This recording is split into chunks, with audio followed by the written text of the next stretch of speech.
Hey, folks, welcome to the culture. My name is Lee Winnie. I am filling in for Farajii Muhammad, who is on vacation. We're going to do it for the culture today, folks. Yes, we are. We're going to talk about everything from the January 6th committee hearings to R. Kelly and the music legacy. And should you buy your ex's food, children food, if they don't have McDonald's money? Well, all that and more on this episode of The Culture. So let's roll that beautiful bean footage, okay?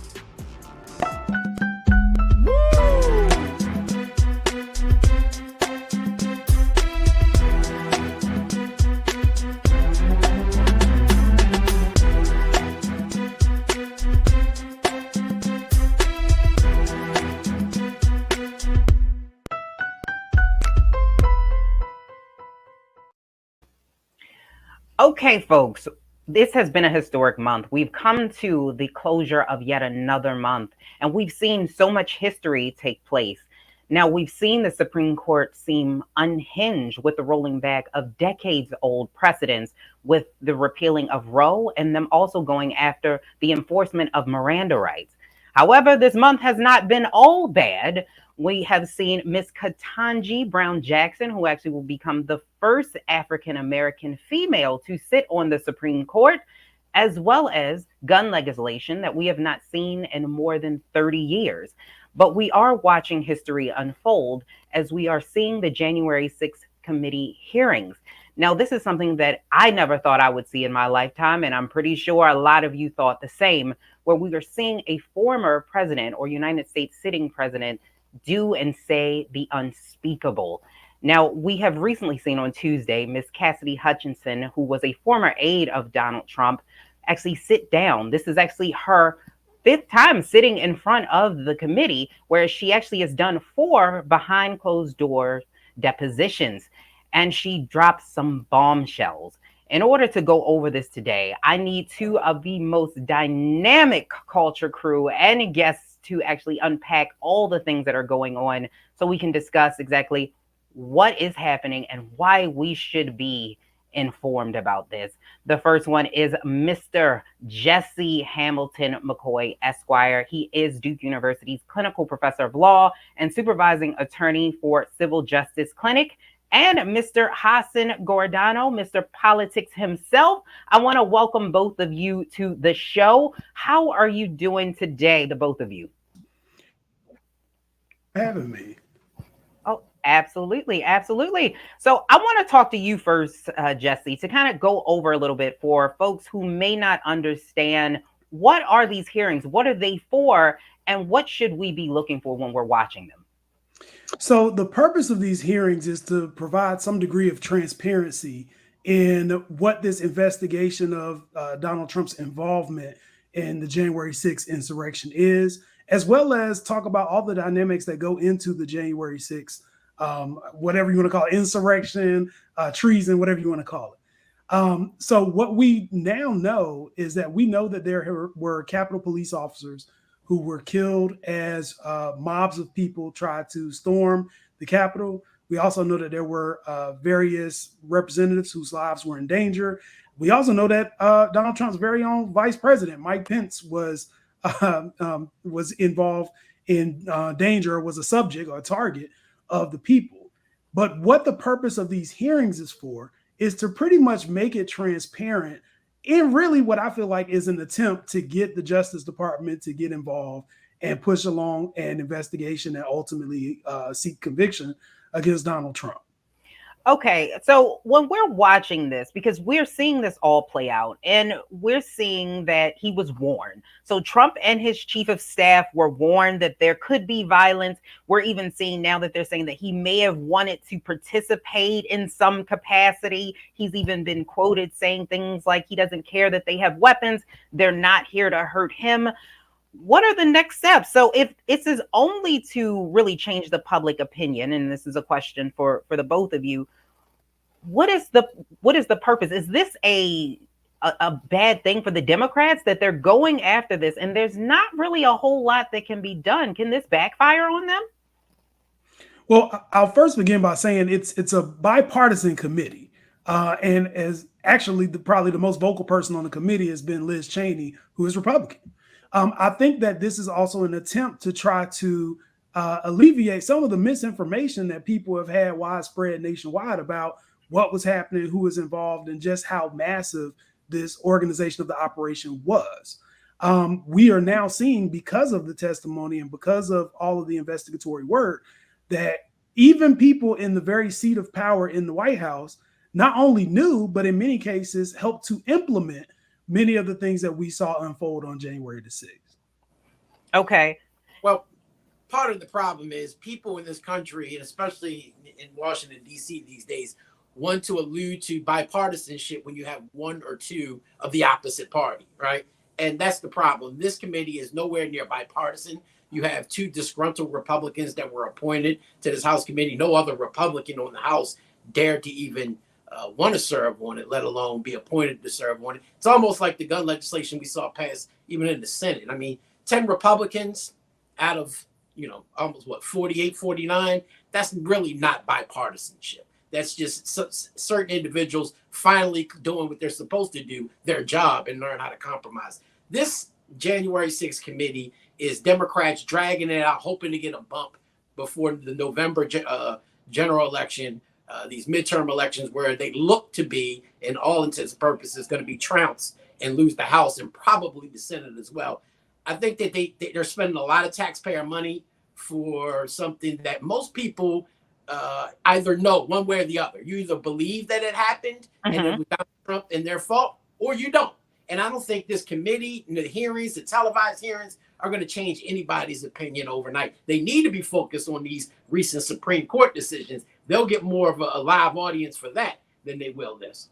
So you think this is a mistake? So Democrats, are you saying that they should not have done this investigation? This is just a big waste of time from the viewpoint of the American public? Now, I think so. In order to have the investigation, I think they first appointed a special investigator, right? The House, if you look at investigations of past, anytime the House comes up with an investigation, usually charges aren't filed. They'll come up and, they may slap somebody on the wrist, but nothing's going to really come of it. If you really wanted something to come from this, which I think they should have, and I think most Americans who understood what the insurrection stood for believe the same, you should have had a special investigator. It should not have been through a democratically controlled House. It should have been money set aside just for that, in order to come to conclusions on who was actually responsible. And third, it should not have been a televised miniseries like we're watching Netflix, right? That clearly showed that Democrats were desperate to put this before the American people, thinking that this was somehow going to hurt and affect Republicans at the polls. And if you've seen the primary elections across the country thus far, it has done absolutely nothing to deter Republicans from showing up and from Republican candidates from winning, including those who are backed by the former president. I agree. I think that it actually had a bit of an adverse effect, especially when you're seeing a lot of these far right Republicans. However, I think that this is something that definitely needed to be done. And I want you guys, the culture out there, you can certainly post your comments on YouTube as well as the Facebook page, so you can weigh in on this. But the former president actually could face charges for conspiracy to defraud and to obstruct an official proceeding. I want to ask you, Jesse. Now, I know that this hearing, the committee cannot do this. They cannot charge him, but the Department of Justice could, and the committee could make a referral. Is that right? Like a criminal referral? Sure. So the Department of Justice has the ability to prosecute anybody that they feel like violates any of the federal law or statutes. So they have the ability to do it. And from what I understand, there's been an ongoing investigation. But I think I will push back a little bit on my good brother here and say, I think that there is a purpose beyond just the politics of it for this hearing. I think that transparency means a lot. And I think that it really does provide a lot of educational insight into what exactly happened, because not everybody on January 6th was glued to the TV like I was and watching it happen in real time, nor did we know the level of involvement like we suspected. But now we have proof. We have the chief of staff's aide who is actually coming out and talking about what she personally eyewitnessed from the president and from the chief of staff as these things were developing. This is information that we didn't have before. So as far as the Justice Department, I'm not sure what Merrick Garland's position is. I do know that this is unprecedented and that nobody is ever going after a former president of the United States. And I do know that there is a political push to try to prevent Donald Trump from being able to run again. I don't think that's going to be successful. But at the same time, I think there is definitely a good purpose behind having these hearings. Yeah, and speaking of which, Cassie Hutchinson, who was a former Trump aide, we want to get to a clip of her because actually at the hearings, because that was the most damning information that we have gotten yet that actually came from her. So I want to play that now so that everyone can hear that. When I returned to the White House, I walked upstairs towards the Chief of Staff's office, and I noticed Mr. Ornato lingering outside of the office. Once we had made eye contact, he quickly waved me to go into his office, which was just across the hall from mine. When I went in, he shut the door, and I noticed Bobby Engel, who is the head of Mr. Trump's security detail, sitting in a chair, just looking somewhat discombobulated and a little lost. I looked at Tony, and he had said, "Did you effing hear what happened in the Beast?" I said, "No, Tony, I just got back. What happened?"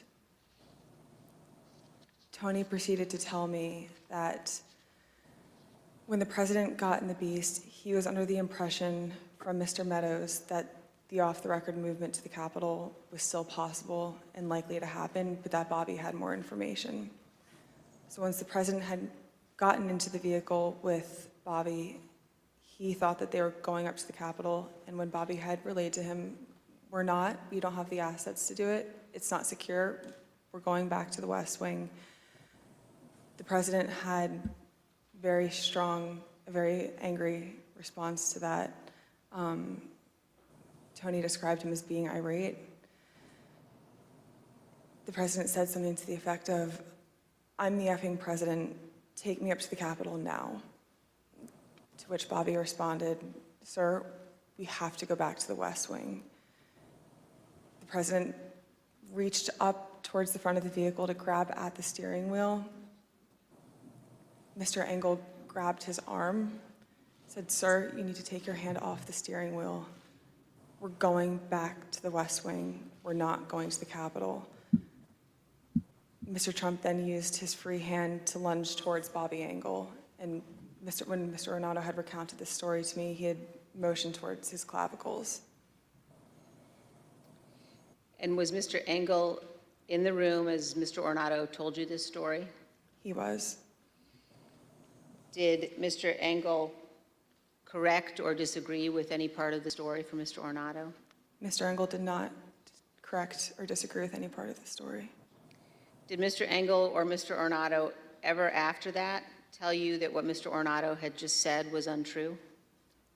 Neither Mr. Ornato nor Mr. Engel told me ever that it was untrue. All right. So when you hear that, this is a sitting president who wants to be in full participation. And of course, this is all coming from her. This is alleged. What does that make you think? Like, do you think that this information, this is something we hadn't heard this type of information yet? We kind of heard that he might have knew, but when you hear he wanted to participate, Jesse, does this change anything? Well, I think it changes a lot as far as his degree of culpability. It doesn't change perspective. Like, I think we all knew that he was involved in some way, shape, or form. And we saw the video of him hyping up the crowd. But we have to remember what this crowd was going to do. They were going to disrupt the confirmation of the election results. And we already know that Mike Pence was the person who was responsible for confirming. And based on the constitutional duties that he has, he cannot follow through with a lie. So when Trump is saying, "Hey, this election result, there's election fraud, there's widespread, we've been filing cases everywhere, and none of these cases are panning out," he can't hold up that certification process. And what we see is in Mike Pence doing what he is constitutionally obligated to do, Trump didn't want it. He wasn't happy with it. And not only did he gas up people to go in and run in the Capitol, he wanted to be present and be part of it. This is, if there was ever a case for sedition, treason, any of those things, This would be it. But for some reason, we still are seeing kind of a lackadaisical response by the people who are members of the authority, who really should be harping on this, but haven't seemed to do anything. Do you think it's because he is the president of the United States? It's something about prosecuting someone who was a sitting president that I don't know if the American public can handle that. Do you agree with that, Hassan? Yeah, it's never going to happen. Whether it's New York and Loretta Lynch, or whether it's Congress and the DOJ, you will never in your lifetime see the DOJ or anybody else prosecute and convict a former sitting president. Regardless, they're going to sweep it under the rug before anything happens. Part of the reason in here, though, here's the problem.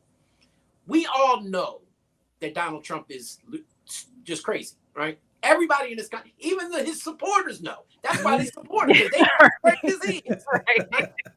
West Wing used to be a show that I loved, captivated me, but it was a show, right? We knew what it was. I got involved in it, but it had no influence over my everyday life. I liked it. I looked at it. I went on with life. And that's what most Americans are doing with this. They like it. They tune into it. They engage, but they have their own personal feelings. The problem with convicting a president or even charging somebody in this is we have to start with who planned this out.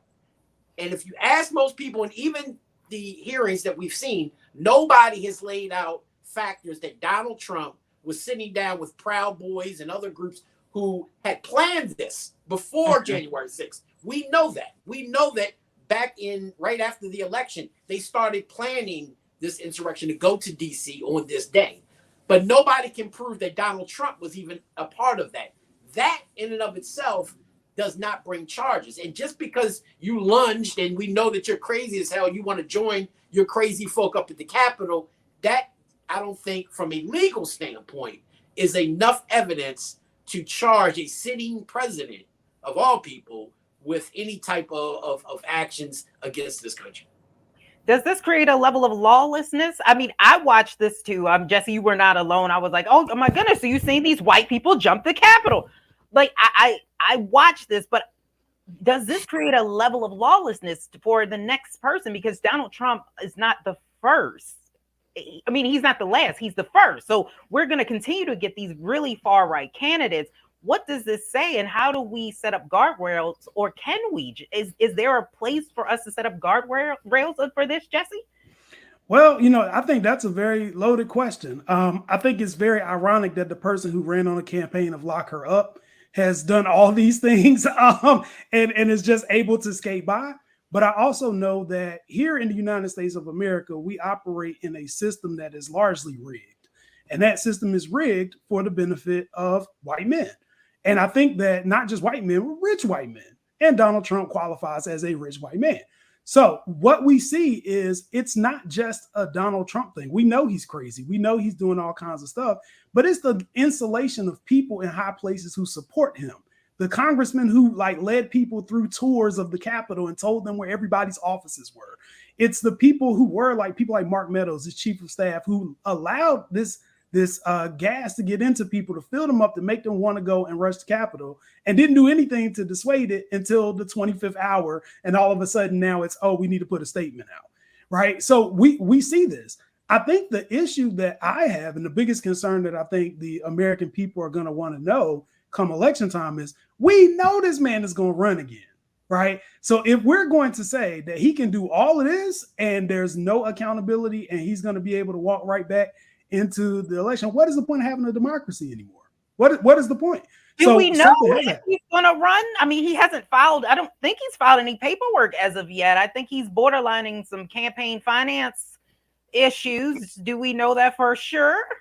No. And I honestly, and I've said this on the program before, I don't think Donald Trump, and I would almost guarantee he won't run in 2020. Donald Trump it's all about, in his mind, his reputation, right? That's why the defeat meant so much to him. He's not a man used to losing, right? Especially in such a public manner. Now, here's a person who clearly got beat. All this rigged election doesn't mean anything. He's going to continue with that. But he is now, look at the elections that have happened in these primaries across the country. He is now the leader of the Republican Party. And I would hasten to say, even if somebody ran in 2024 and a Republican became president, the president is supposed to be the sitting member or the chief member of their party at that point. I guarantee Donald Trump, even if he is not that nominee, will still be the most influential person in the Republican Party. His mindset is, if I run and I lose either the Republican primary, I don't even think he gets out of the Republican primary. But if he runs and he loses, what will that do to his reputation? And his reputation means more to him than anything. So I think he realizes his power now as being the leader of the Republican Party, the money that comes with it, the influence that comes with it. And I think that he'll probably put someone up who he says, that's my successor, whether it's our governor from Florida or whoever he wants to tap as his successor. You'll see them as the nominee for the Republican Party in 2024. But I don't think he'll run at all. Okay, that's definitely an interesting perspective. I think most people believe he probably will run. But I want to ask the culture. The culture has been checking in. So thank you guys so much for doing so. Truth is Power is saying, I'm just saying it is just me, or is this thing drawing out longer and longer? They should have prosecuted him when they impeached him the first time for war crimes. On bring on the cuffs. I don't know if you're gonna ever see a former president or sitting president in handcuffs ever. But thank you for your comment. Donita Jackson actually says, sometimes I believe they take all this time to give us time to process and not totally black out for what they knew they would always do, which is absolutely nothing. I kind of agree, because there's not a whole lot they can do. The Prince says, what a scam with no cross exam. And then Janae, thank you for checking in. She says, we need to get over formality of not arresting a president, and we need to see the written law as to why not lock him up. Nobody is above the law. Now, I want to talk because for Republicans, Benghazi, we're still hearing about Benghazi to this day from Republicans. What made that flip? Because now, this is the party of lock her up, like Jesse said. And now it's like, no, it's okay. How do you stand on that as patriots? And you're supposed to be a patriot, and you're allowing this type of behavior to continue. I think, politics is a strange place with strange bedfellows, right? So I think that when it comes to politics, people are going to follow the folks who are accomplishing the things they want accomplished and making them look good, right? And say what you want about Trump, but everything that the Republican Party wanted, he has delivered. Mainly, you look at just last week, the Supreme Court decisions that have come out. Everything that they want, he has delivered. Now, what I will also say is this is a dangerous precedent. If we are going to say, that the thing that Black people in America always knew, masked white folks run the world, right? If we're going to say that this is what is going to govern, then everybody should have the liberty to be able to do the very same thing. We should all be able to run up in Capitol Hill when we don't get our way. And that's going to promote some degree of lawlessness. So I think somebody's going to suffer. I don't think it's going to be the people who were the architects of the system who orchestrated it. I think it's going to be those low-level hanging fruit, the Proud Boys and the folks like that they can get in there, throw them away, say, oh, look at them, they're the bad people. And then they go back to their jobs in Congress or wherever. I also think that it's important for the American people, if we want an informed voting citizenry, it is important for the American people to not be apathetic when something like this happens. If there was ever a time to not be apathetic, that time is now. And you need to take inventory of who was where and who did what. I don't know that anything's going to come out of it. And I know one of the commenters made a great comment about all this without cross-examination. Well, in a legislative proceeding, there is no cross-examination, but there's also not going to be criminal charges that stem from the Senate. It's going to have to come from the Justice Department, right? And he'll get a trial. Everybody does. He'll, have an opportunity to present or to plead the fifth and not say anything, right? But I think it's important for us to at least have the facts. And if nothing else, that's what we're getting with this proceeding. I agree with you. And I appreciate you both for discussing this. We're going to have to leave this particular matter there. We will see what comes out. They are going on a break, I believe, until July the 12th. So we will see what happens after that. But we're going to hit a break, and then we're going to talk about gun laws and legislation and what we should do about that.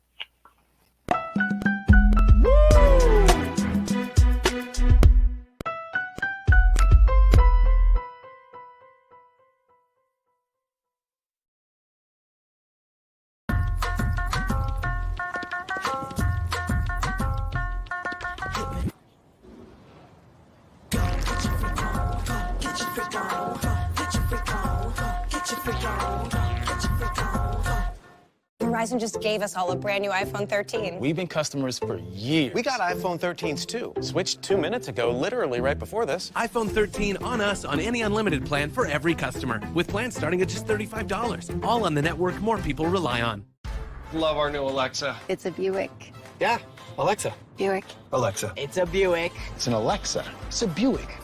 It's an Alexa. Coach, that's a Buick. That's an Alexa. The Buick Enclave with available Alexa built-in. Pull up a chair. Take your seat. The Black Tape. With me, Dr. Greg Carr, here on the Black Star Network. Every week, we'll take a deeper dive into the world we're living in.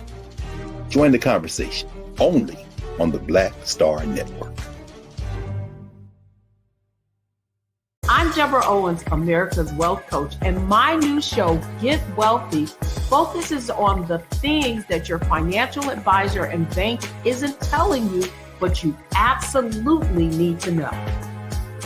So watch Get Wealthy on the Black Star Network.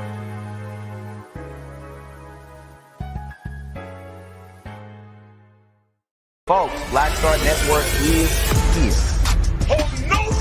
I'm real revolutionary right now. Support this man, Black Media. He makes sure that our stories are told. Thank you for being the voice of Black America, Roland. Hey, Black, I love y'all. All momentum we have now, we have to keep this going. The video looks phenomenal. See, this difference between Black Star Network and Black-owned media and something like CNN. You can't be Black-owned media and be scared. It's time to be smart. Bring your eyeballs home. You dig?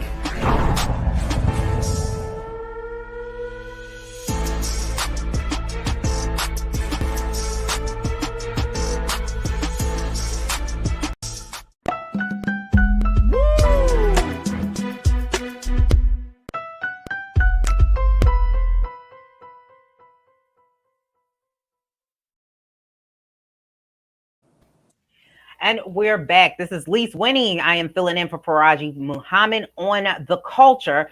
Right now, we're going to talk about guns. This country has a gun problem, and we have been dealing with this for far too long.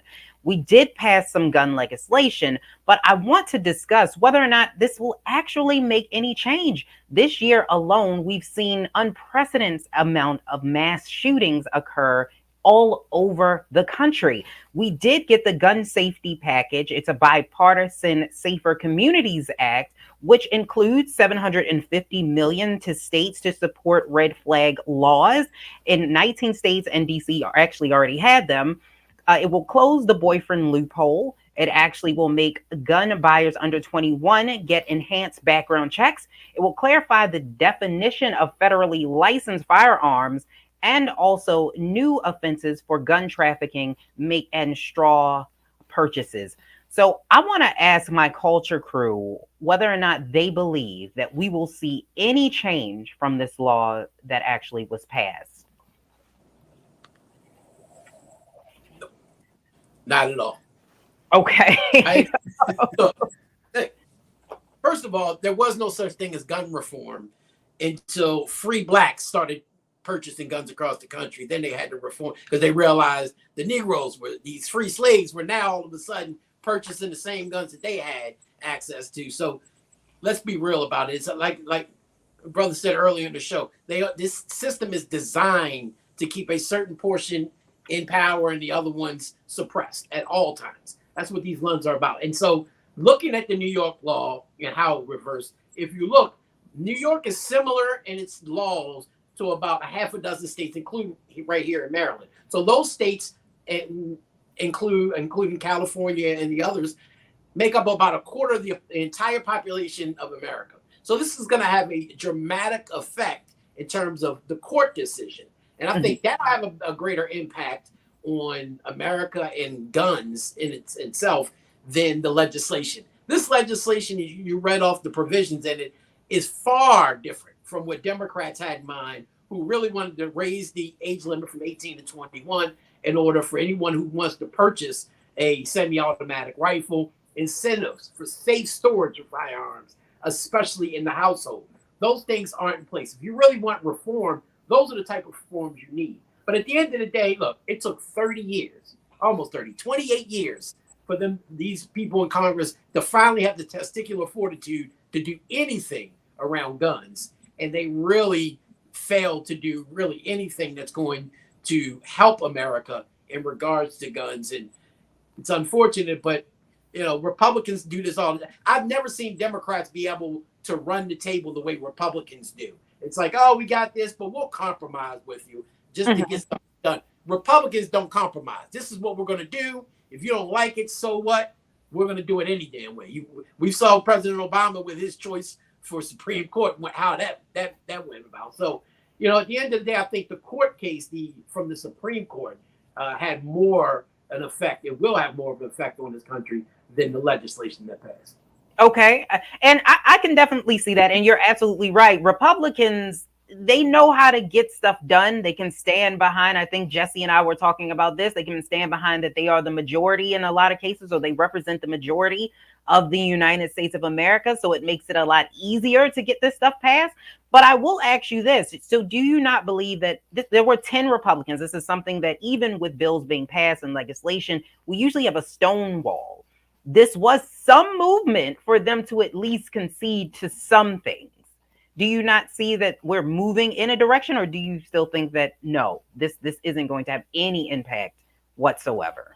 No, because if you really wanted, looking at how this country is moving, right? Looking at Buffalo and Texas and all these mass shootings, this should have been unanimous. The hell with 10 Republicans. Every Republican in the Senate and the House should have said, you know what? We need some type of compromise. We can't allow children to continue to die in mass shootings like this and just turn a blind eye because of the Second Amendment and because of all the people that continue to fund them and make them millionaires. So to me, 10 Republicans saying, oh, yeah, let's make the party look good. Half of them are up for re-election. So a lot of them were doing it for political purposes and not so much, for conviction. That's the problem we have in this country is you have this far right and your far left, and we don't have legislators actually representing the interests of the people and saying, doesn't matter what I believe, let's do what is in the best interest of the American citizenry. That thing has gone out the window.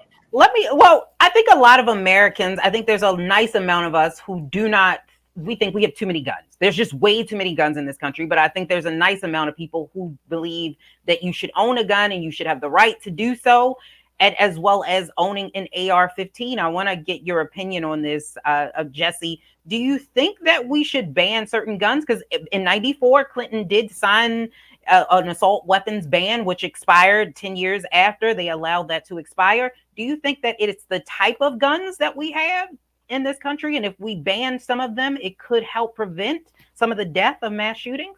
So I'll be honest and say I'm of two minds on this, right? I do think we should ban it, but I want them to ban it after I make sure that I got just as many as they got. Because I don't want to be the one caught lacking. So I feel like one of the things that is important for us to kind of understand is there is a lot of money from the gun lobbyists, from the NRA, that gets funneled into politics. And that money is going to go largely to conservatives and conservative causes. So they have a vested interest. It's kind of like you can't ask a politician to shoot themselves in the foot, probably a bad pun, but to shoot themselves in the foot and stop the gravy train that's keeping them in office. And so we have to come to the realization that it's just not going to come from the Republican Party. And one of the things we mentioned before was just about how it seems like the Republican Party is always able to, stay on message and go through their agenda. But I will put this out there. We talked about this a little before the show. It's really easy to stay on brand and stay on agenda when you are representing the hegemony and essentially acting as a monolith, right? So if the issue is going to keep people with guns and the issues are going to support white men, rich white men, and the things they want to do, you don't really have a lot of diversity of opinion there. The harder part is trying to build these coalitions of people to overturn things. Now, the last thing I'll say is guns are pretty much in the DNA of America. Like that's how we got our freedom. Yeah! I just don't see how people are going to, or especially the people who use those guns to get their freedom in the first place from, taxation, but that's another story. I don't see how they are going to ever turn their back on what they view as their savior and the thing that helped them go out and conquer the Wild Wild West and, fight in D-Day and all of this stuff. They're not going to do it. I do think that there is a role here for states particularly to step up because they have police powers within their borders to step up and start emphasizing the kinds of limitations that they want to put on gun reform. But I think we're at a point now where if babies getting killed at a school isn't going to move somebody, I think that ship has sailed. I agree with you. I think that we do need to start somewhere and maybe banning some of the types of weapons that are out there, which is something, it's not in the bill. Like, this is something the Democrats wanted. It's just not in the bill. Like you said, universal background checks, it's just not in the bill. These are things that they just couldn't get done. But when we look back in 94, when they did ban it, they say that mass shootings went down. And I know that a lot of people want to use this for hunting, which I'm like, if you're using an AR-15 for hunting, I mean, you suck. Yeah, that's what I'm saying. Like, it's okay. But we've had so many. In February 2018, Douglas High School, 17 people dead using the shooter used an AR-15. October 2017, the Las Vegas shooter also used an AR-15. Sutherland Springs Church in Texas, 26 killed. And all of these were AR-15s. So if we had less, I think, of those types of weapons, I think we could save more lives. But I want to ask you, not even just about these assault style weapons, we also have a problem with handguns in this country. And I don't want to say black on black crime because that is just not true. Because you're probably, if you live in a community, you're more likely to get assaulted or robbed by somebody that looks like you because they're the people that live in your community. But we do have a problem in this country with people getting killed with handguns and just murder in general. How do we handle that with gun violence? How do we do that? You can't really pass that in legislation.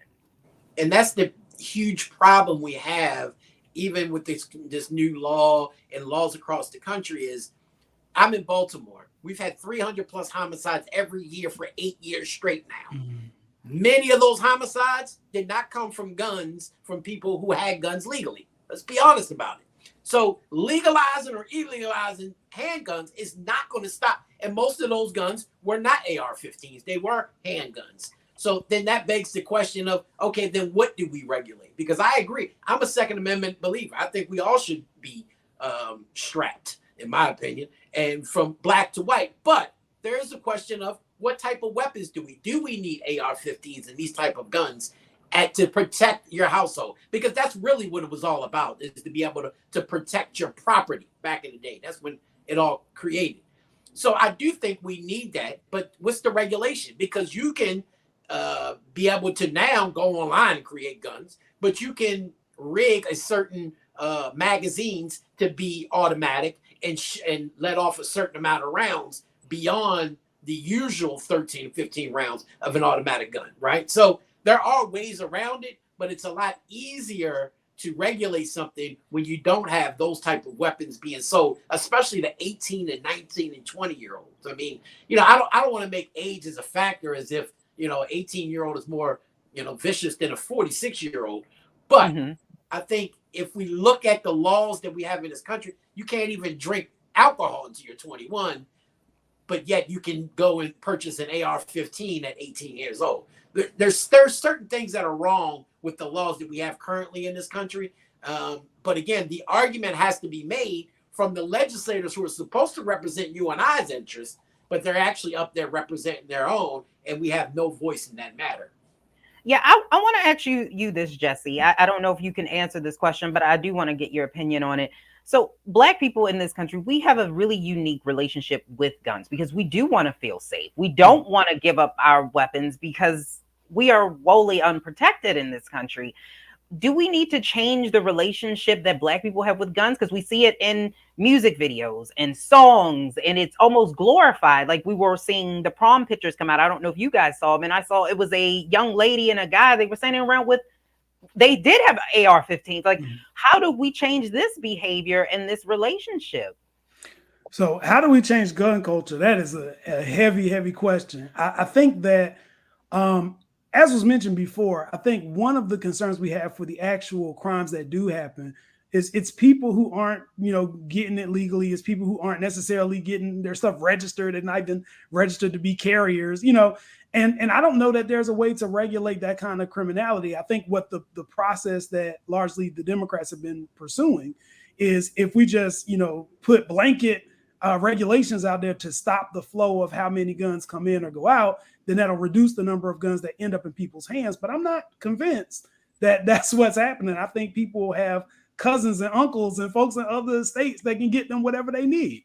I think that what we also need to do, and this is, particularly for young people, we don't have a lot of like conflict resolution, community centers, all the stuff that I remember growing up. That stuff has been defunded, closed down. And so what people have largely been doing is, because we know that there's danger in certain elements in certain places, and because people don't have other economic opportunities to be able to grow, we've basically left people to fend for themselves. So folks get caught up. They get caught up in gang life. They get caught up in drug life. They get caught up in whatever.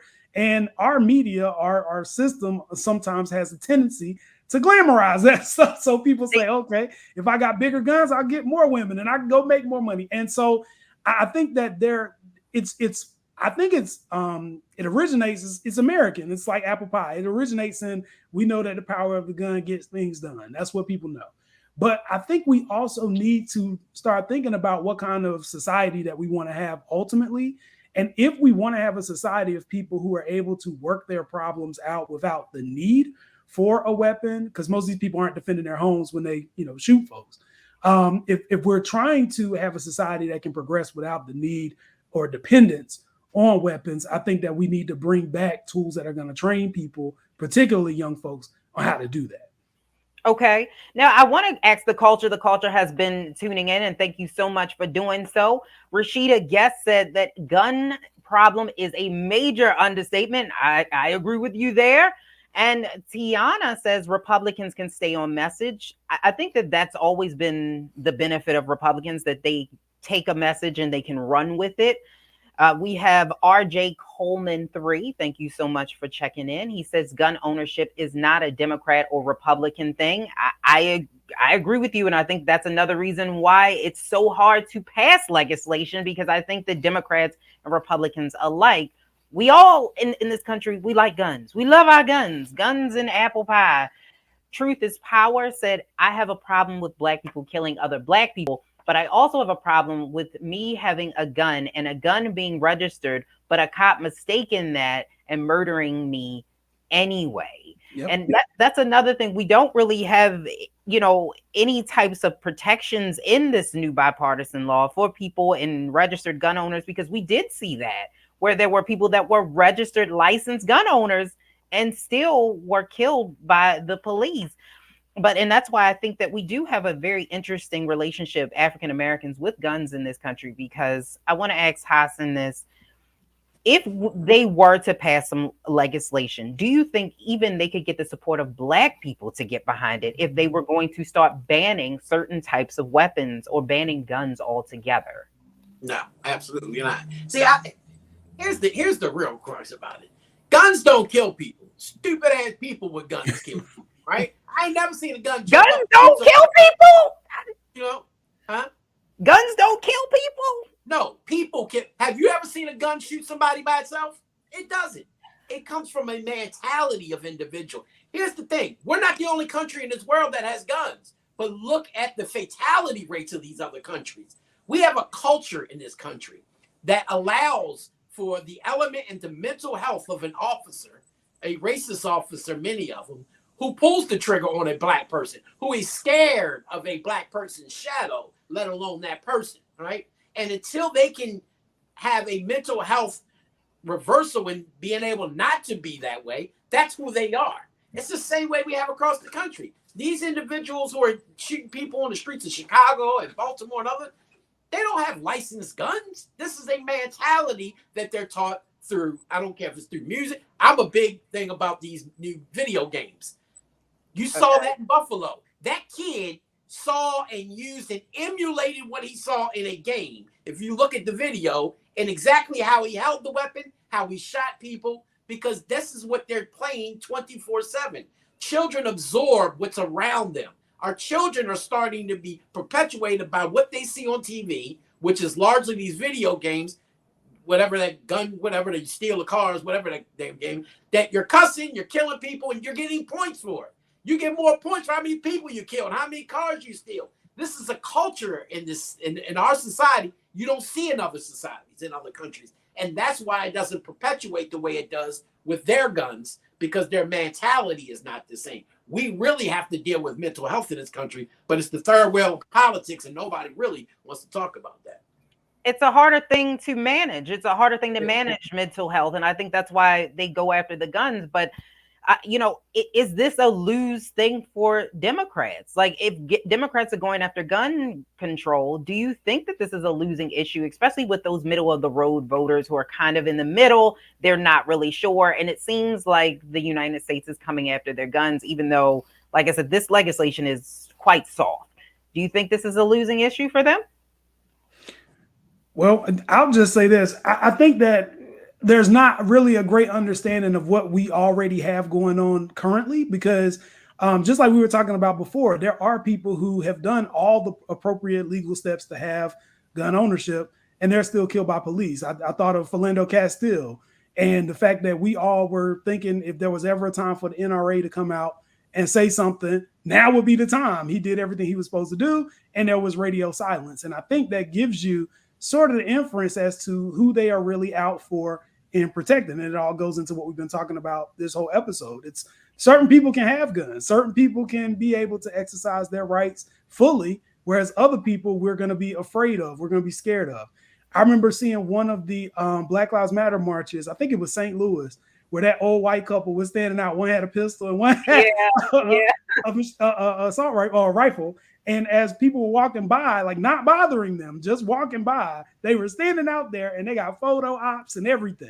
So, obviously we have a priority over people having guns and certain people being able to keep them.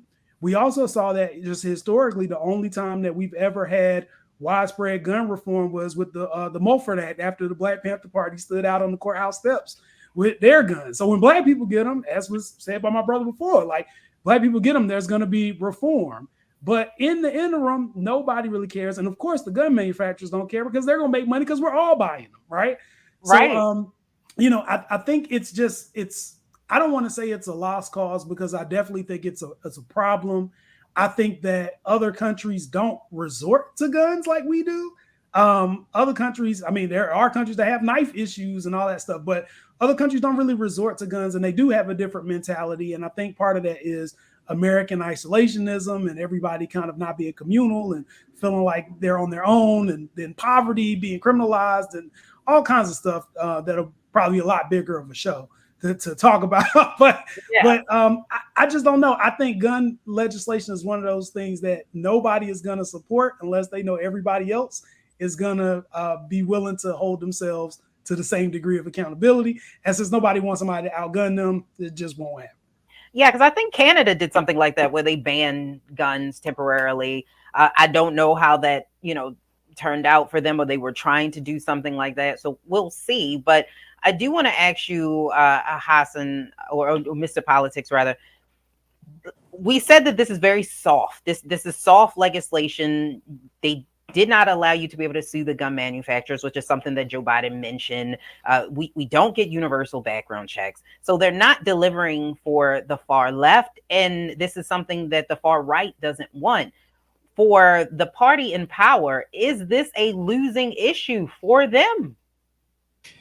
Yeah, I don't. This is certainly not an issue. As a political consultant, I would tell them straight up, leave this alone, right? Because the Second Amendment, this is what the Supreme Court just ruled on with the New York law, is a lot of these are state laws, right? California has 16 laws before them right now that Governor Newsom said he's going to sign every single one of them in, especially after this recent Supreme Court decision. Some of them are what Democrats wanted in Congress and couldn't get passed, including being able to sue the gun manufacturers, which I think is taking it way too far.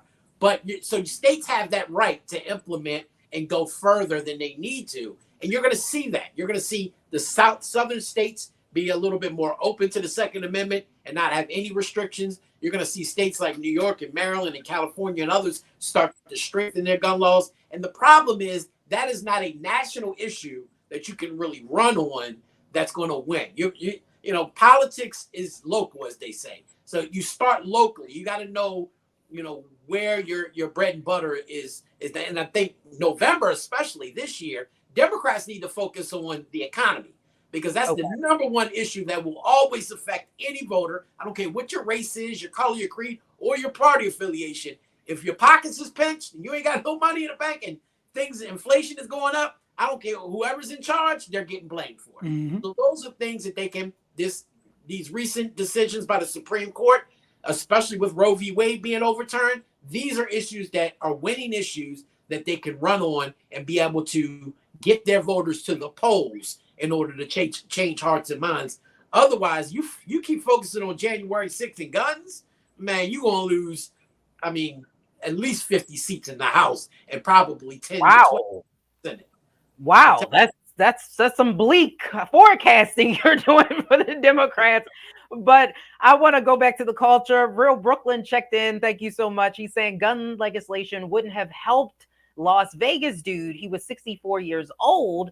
The max age of 21 wouldn't help. The bigger problem is America has a huge love for guns. I agree with that. Real Brooklyn also goes on to say, and we all know why the Second Amendment will never be amended. It's the last thing doctrine-wise to make white folks feel safe and others that do not look like them. Okay. And Mike V says firearms create agency for Anglo-Saxon identity. Davey Floaters said how to change gun culture. We need to confront the military-industrial complex somehow. Okay. And then we have RJ Coleman 3 says we've always had the most guns. The culture changed.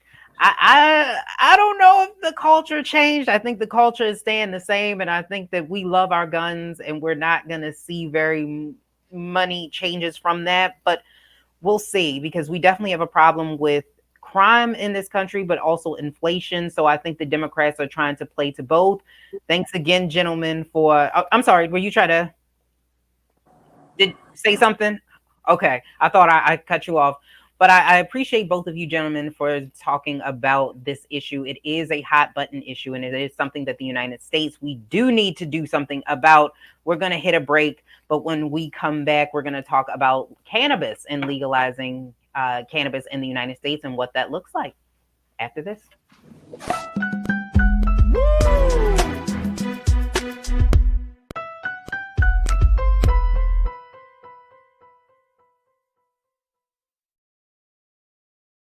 iPhone 13 on us for every customer. Current, new, everyone. To show the love. Don't you think it's time to get wealthy? I'm Deborah Owens, America's Wealth Coach, and my new show on the Black Star Network focuses on the things your financial advisor or bank isn't telling you. So watch Get Wealthy on the Black Star Network.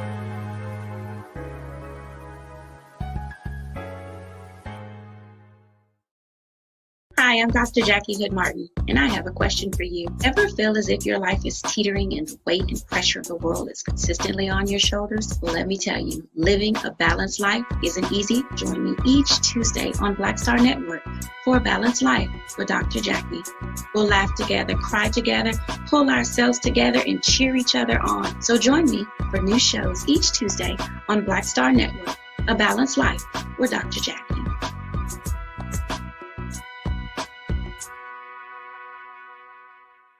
Pull up a chair, take your seat. The Black Tape with me, Dr. Greg Carr, here on the Black Star Network. Every week, we'll take a deeper dive into the world we're living in. Join the conversation only on the Black Star Network. How about sushi? I just had sushi for lunch yesterday. How about tacos? Automatic emergency braking, one of 6 advanced safety features standard on every 2022 Chevy Equinox. Find new technology. Find new roads. Chevrolet.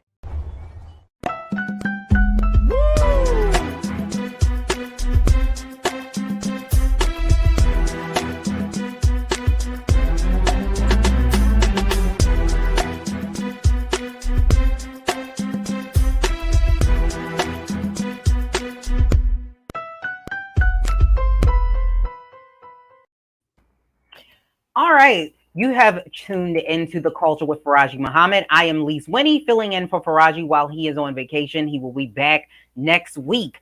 So we're going to talk a little bit about cannabis and whether or not we should be looking at this issue.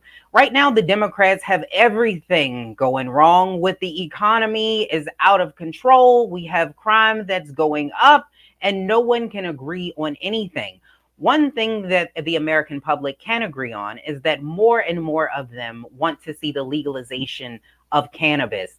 And I wanted to bring in a professional who this is what she does. I will say that we go back like babies and pacifiers. She is a sister from another mother. It is Ashley, the cannabis nurse. She is a registered nurse and the owner of Cannabis Nursing Solution. She is also an author of ACEs Medicine. I want to bring Ashley into the show so that we can discuss whether or not, hey, how are you doing? Whether or not we should be talking more about the legalization of cannabis and what this actually would mean for the progression of people of color. Hi, how are you doing today? I'm fine. How are you? Can you hear me okay? I can hear you perfectly. All So right, cool. Let's start there. We're not really hearing a whole part about cannabis and it becoming legal in this particular election cycle. We are seeing certain states that are bringing this to the forefront and more talk about actually making recreational cannabis something that more people have access to. Can you discuss a little bit about how this could benefit African Americans who have been greatly impacted by the war on drugs? Mm-hmm.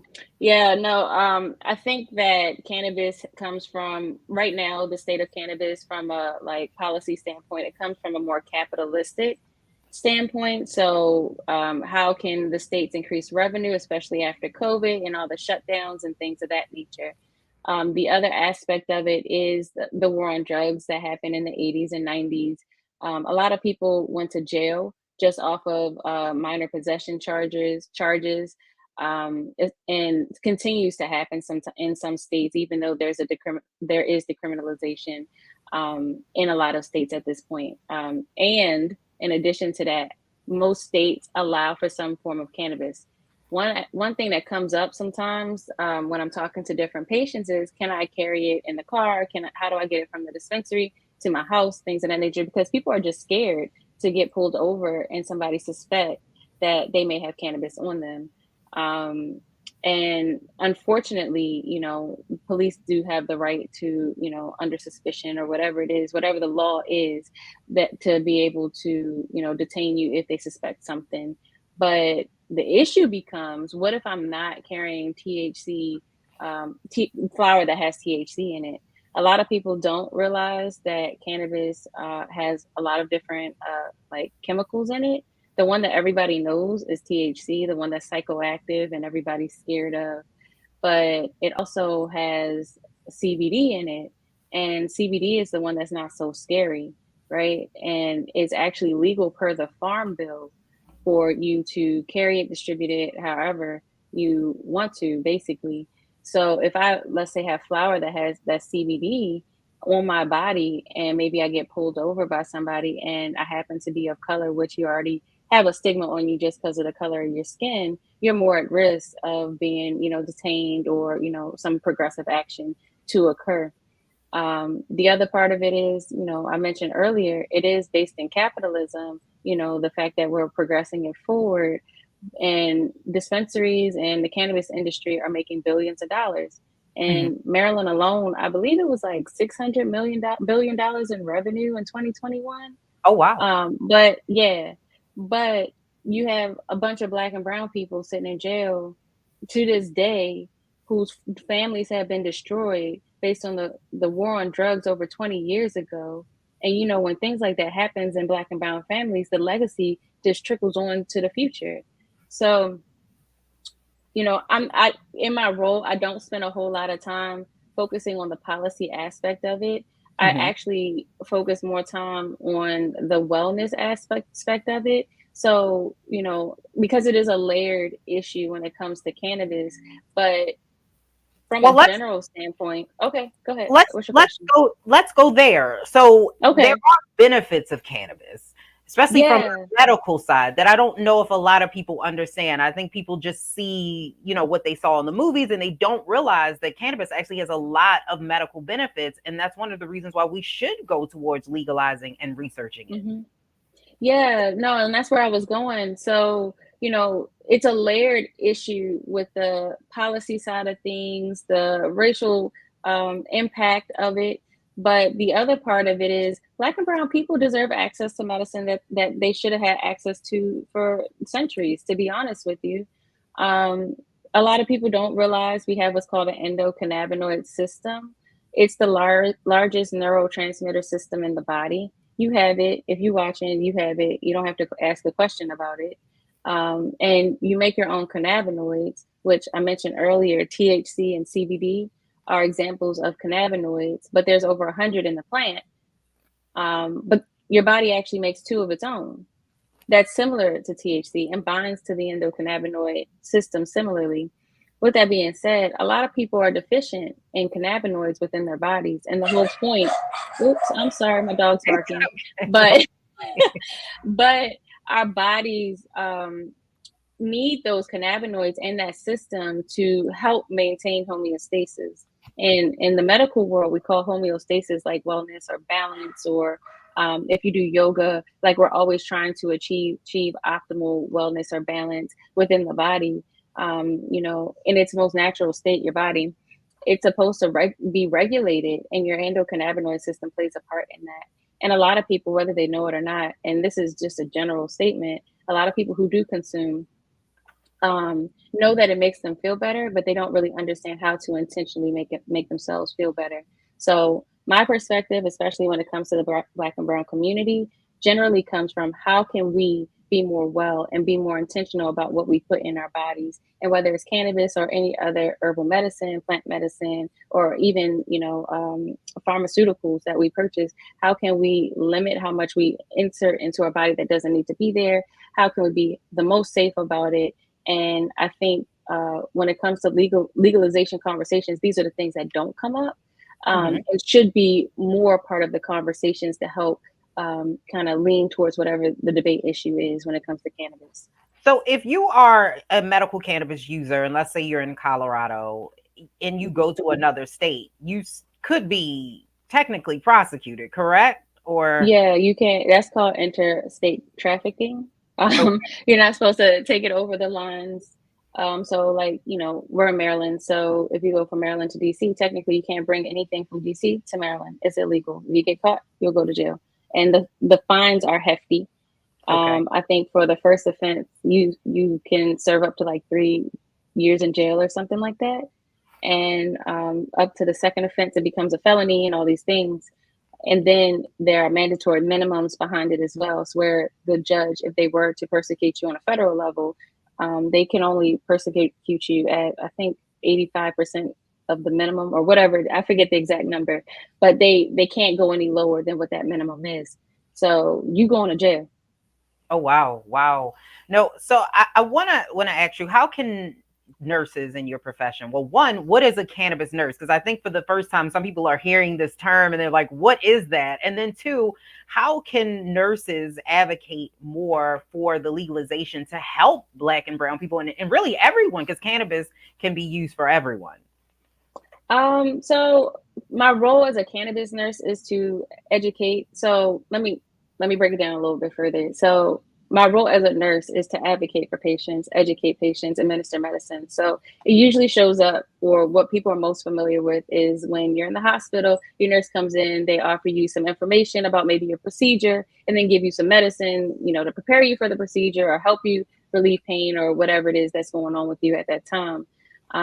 Your role as a cannabis nurse is similar, where we provide you with education, information, things you may not know in relation to your body. You know, that endocannabinoid system that I brought up, you know, letting you know that exists for you. How can you optimize it? Because optimizing your endocannabinoid system, it goes beyond just the plant medicine, but like just your overall, like, what do you eat? You know, what type of exercise you do. So as a nurse, I would give you some suggestions on how to optimize and will help come up with goals, help come up with the specific outcomes that we're looking for, or that you're trying to achieve based on your condition at that moment. So how can nurses help advocate? I think, the lowest hanging fruit for a nurse in particular is to be able to provide their patients with evidence-based information, provide their patients with a place where they can discuss whatever is going on with them. The number one reason why a lot of patients consume is usually pain. So if you're dealing with a patient who's suffering from severe pain and they come to you, being able to ask the question, do you consume to mask any pain or, to help you with any chronic pain is like the simplest thing you can do. And then to dig deeper into how often do you consume? Why do you consume? Are there any other contributing factors and things of that nature? Beyond that, the nurse's role is to advocate. We don't typically use our voice to do that, but, going to, understanding the policy that's being built around it, being a subject matter expert for these work groups that happen when they're trying to implement different guidelines and legislation that's passed. Those are all things the nurse is able to do. And then generally just providing education to the public. Okay, the culture has chimed in, and I wanted to go over some of the comments. I think there are quite a few. There's a couple I think you might want to answer. So Hotep Pan Africa says marijuana has been demonized since the 1930s when it was very popular among jazz musicians. That is very true. Thank you for checking in. Davey Floater said marijuana helped me with insomnia and appetite loss, which I believe is one of the benefits. Mike Green said, yeah, let's play games of chance, which kids will become addicts for profit. Is this something, something that is concerning to a lot of people about the addiction factor of cannabis? Yeah, it is. So my position on it is that not it's a tool. It's not something that everybody should have access to. Everybody should be consuming on a regular basis. No, I'm not saying, let your kids just go off and smoke some weed, because there are some negative effects that can occur. But there is a small population of children who actually need and can benefit from cannabis, maybe for like epilepsy, things of that nature. With all of that being said, at the end of the day, like baseline, like if you have it in your home, whether you're using it for recreational purposes or medical purposes, lock it up. You lock up your Dilaudid, your oxycodone, and everything else, but for some reason, people don't feel like they need to lock up their cannabis. I'm not sure I understand. So that's my position. Okay. And brother King Lee, thank you for checking in. He says, my concern is that folks should be responsible in their use of cannabis, medical or non-medical usage. You just mentioned that about being responsible. And then we have HTC Sensation XL says there are too many male voices where cannabis is concerned. As with abortion and other issues, cannabis was used as a medicinal plant to treat period pains, which I believe is in the Bible. What do you say about that? Are there not enough voices outside, whether they be Black and brown folks and women, in advocating for this? I ain't getting into that male-female thing. I'm just not. But I will say this. It is valid that you can use cannabis for period pain, endometriosis, various women's issues, pelvic issues. They actually have like different products out there for those kind of things. And when you put cannabis on the mucosa, it actually absorbs quickly. So that's why you want to use it in the vaginal area in that particular case. As a general note, it helps with pain in general. So whether you're male, you're female, Black, white, whatever, it helps with pain. And it really is about just having a clear understanding of what you're consuming, how much you're consuming. I mentioned those and it's a lot more that goes into it. So, I know a lot of people might have a lot of differing opinions, but I only get a half an hour to explain it to y'all. But, if you take the ratio of CBD to THC, that ratio, and using very small doses of it, it can bind to that endocannabinoid system very intentionally and, get, pain relief, get epilepsy relief, get anxiety relief, get whatever. And from my point of view as a nurse, the goal is to increase quality of life for people. So, maybe you're not, whoever, I'm not saying you, the commenter, but maybe you're not the person who maybe needs cannabis, but there are people who, that may not be bedridden through the consumption of cannabis. There are people who maybe can't go to school because they're suffering from severe pain, or maybe have peg tubes because they can't eat, or, and the list goes on. So, some of the things that I've seen that happen to people from medical conditions can be devastating. And for those people, cannabis can absolutely be helpful. When it comes to recreational, everybody gets a choice, and that's my stance. Okay. Yes, and there's definitely things that can be done. We had Nicole Spicer says cannabis should be legalized federally. It has been criminalized for decades, and African Americans have taken the brunt of that criminalization with lengthy prison sentences for minor possession. And I think that also when we're looking at making sure that everyone understands that cannabis is just not this drug that certain people cure everything. Yeah, it's not going to cure everything, which I think you could probably speak more to that, since we're seeing it more and more on products on shelves. And I don't know if some people don't realize that cannabis isn't legal federally, because we are seeing CBD and people assume that that is the same when it is in fact not. But when we are looking at things like you have a book coming out, Stigmatized, which is coming out. Can you explain to us a little bit about what your book is about and how it will help us to destigmatize cannabis so that it can get federally approved and researched overall? Yeah, no, the idea of a stigma, I've grown to learn. So when I first entered the industry, I did hit a lot of backlash, or just resistance in general to some of the concepts that I've explained even here today. And what I realized, it's when you're talking to people about something that has been programmed so deeply into our understanding of society through the war on drugs, for example, we're all familiar with, or this is your brain on drugs. These are concepts that were embedded very deeply into a lot of us when we were children. And a lot of us believe that wholeheartedly, and I was one of those people too. But we do the same thing for a lot of ideas. So, I am Black, so this means this. I am a nurse, so that means that, right? And I realized in a lot of ways that I was trying to perform based on what the stigma is, right? Like I was trying to be the nurse that everybody thought I was supposed to be. I was trying to be the Black woman, the strong Black woman, like everybody thought I was supposed to be. And when I didn't perform at that, based on that construct, I realized that it broke me down in a lot of ways. So the idea behind stigma comes up the most when it comes to cannabis, like that resistance to accepting any ideas around the topic that may be against what we understand. But the reality is we all function within stigma. So how can we identify the layers that make us who we are, and then being able to put context around it so that way you don't judge me and I don't judge you? Yes, I definitely hear that. And you also wrote Ace's Medicine, which for a lot of folks, they may not know exactly what the book is about. Ace's Medicine is a children's book that you wrote for kids that are on medical cannabis, because there is a lot of stigma that it goes into actually taking their medicine that's actually prescribed to them. Can you talk a little bit about that? Yeah, so this is actually based off of an actual kid here in Maryland. And back in 2020, a bill was passed that allows cannabis in the school system. So essentially now the kid who advocated for it can go to school and they can take their medicine, the school nurse can administer.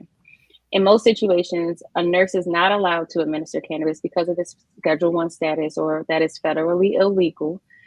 So generally it's a patient-driven medication, but this bill says, hey, this kid can take this medicine on school grounds and be administered by the school.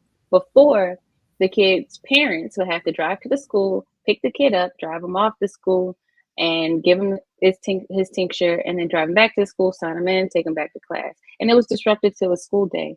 So now he has access to it in the school grounds. So anyway, when they passed the bill, I was asked to help build the guidelines, the rules around the implementation of the bill. And when I sat on that work group, it was, I mean, it's a beautifully written document, but there were still more questions around just the social impact, the context. So, kid A has this chronic disease, pretty much traumatized from the medical condition, and now going to school and taking this medicine, which further makes him different because there are these opinions about him. And, who's going to help this child? Who's going to support this child? Is it the teacher? Is it the school nurse? Because the nurses aren't informed. They're not educated. The teachers aren't informed. They're not educated. And then the kids are learning from their parents, who generally they're us, who already has a stigma. So we're teaching the kids that, cannabis is bad. So when that conversation comes up, how do we deal with those type of conversations? Because that's just where we are in society now. And so the book kind of goes through what that experience looks like for this one kid. His name is Asa. And, in the ideal situation, how can the nurse, the teacher, and the classmates support this kid? Yeah, and I appreciate you for, making a book that includes, because a lot of people don't include the fact that this does benefit children, who have seizures and other types of disorders. And this is something that has been beneficial to them when a lot of medications have not, and what it looks like when we as a whole look at this, like you said, a Scheduled 1 drug, and we demonize people who actually do need it. We did have another comment, the famous, I think it's Siki. It says, weed is like liquor. I'm not drinking around my kids or giving them a drink. It's for grown folks. They said, I don't smoke or drink.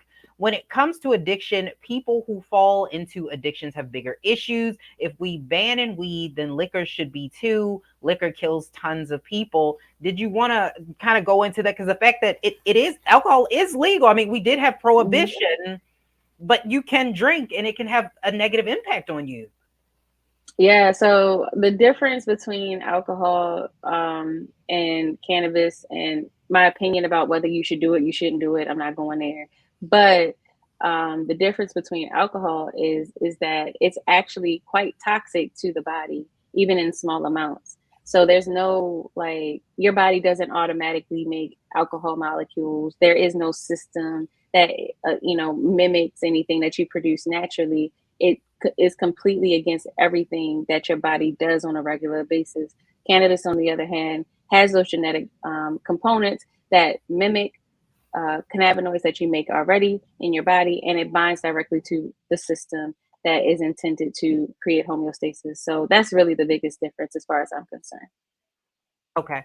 Yes, I definitely understand that. And for individuals who, because I think you started a little bit of a back and forth in the comments about whether or not you should, legalize cannabis and the difference between recreational and, I guess, medicinal. Can you explain that a little bit before I let you go?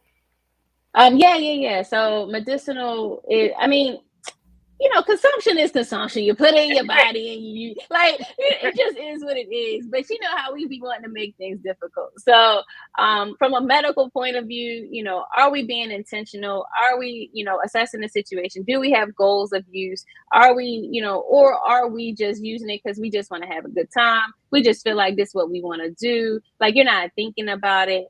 And, kind of going into the addiction standpoint of it, you can be addicted to anything. You could be addicted to caffeine. You could be addicted to soda. You could be addicted to biting your nails. So really, it's a psychological, repetitive pattern that, basically your mind says, hey, I want to do this all the time. And it's usually based on some sort of trigger. So whether you're addicted to cannabis, generally is a psychological dependence. It's usually not a physical, unlike opioids, where your body literally withdraws, or even alcohol. You can die from the withdrawal of alcohol. Cannabis is different in that regard. I forgot the question at this point, but I hope I answered it. Okay. No, you answered it. I just wanted a little bit of a back and forth between, the difference between, medicinal or for medical purposes and recreational purposes. And people are kind of conflating the two in that particular situation. But I want you to give people your information so they know how to reach out to you if they have questions, because you are the owner of Cannabis Nursing Solutions and all the things that you're doing, because you're speaking all over the place. So I want people to be able to reach out to you and support the things that you're doing. Yeah, so my website is cannabisnursingsolutions.com. You can email me at gratitude@cannabisnursingsolutions.llc.com. And probably the easiest way to find me is on Instagram, and is at cannabisnursingsolutions.com. I mean, kind of Cannabis Nursing Solutions. And you can just email me from there, send me DMs, I respond. So. See, and you saw all that magic. I didn't do a thing. It just magically appeared. It's just beautiful. I love it. I love it. I want to appreciate you for coming on here and giving the information, because it is definitely a hot topic issue, and it's something that we all should be talking about, even though it goes and it comes and it goes and ebbs and flows when it comes to cannabis and legalizing it. So thank you again for being here. You are amazing for the culture, and keep doing what you're doing. Thank you. I appreciate it. Talk to you soon. Absolutely. Absolutely. Well, we are going to be talking about the culture. We got some topics for the culture coming up. Of course, we've got to talk about R. Kelly, but we're also going to talk about whether or not you should have to buy food for your ex's kids if they don't have McDonald's money. I know we all heard that. Do you have McDonald's money? That particular day, these kids did not. And we are going to talk about it because it is going around social media right after this.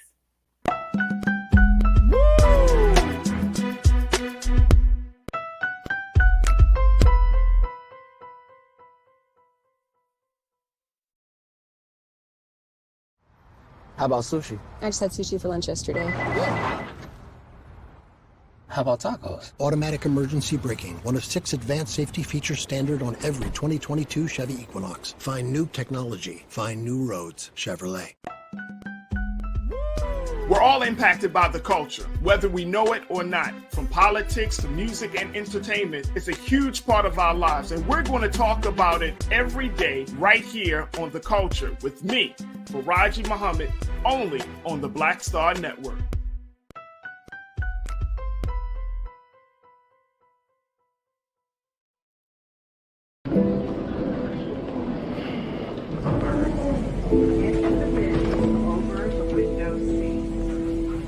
Are the only bins that will accommodate larger overboard